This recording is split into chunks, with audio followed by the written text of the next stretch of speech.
Without this artist, an entire genre of music may have never been created. He blended hip hop, soul, jazz, and gospel music together to create what is considered one of the greatest albums of all time. And then he disappeared. D'Angelo was the son of this fire and brimstone Pentecostal preacher. He signed his first recording contract by the age of 20 and had released this masterpiece of an album called Voodoo by the time he was 27. He won a bunch of Grammy Awards for the album. He sold millions of copies, went on almost a sold-out world tour. To record the album, he worked with this star-studded group of musicians that included Questlove from The Roots. According to Questlove, the songs are blatantly disrespectful to the rules of rhythm and melody structure. Everything is offbeat. There's no real rules of songwriting being followed. But it's the combination of these jazz chords, hip-hop beats, and these kind of soul hooks and melodies that crystallize to just kind of intoxicate you while you listen. When the music video for the song Untitled, How Does It Feel on the album came out, it kind of cemented his image as this like sex symbol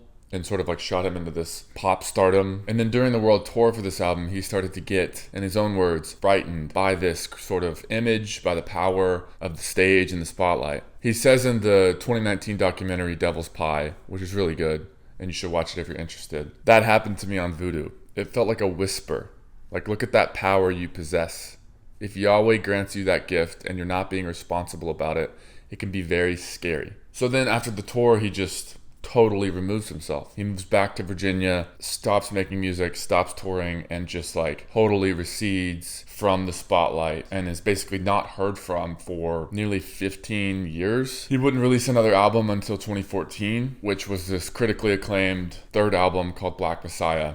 His tour manager, who was on that Voodoo World Tour and also worked with James Brown and Prince, said that he wrestled with the idea of a career in secular music that could be quite sexual in nature versus devoting his musical talents to the church. So this tension seemed to haunt D'Angelo throughout his career.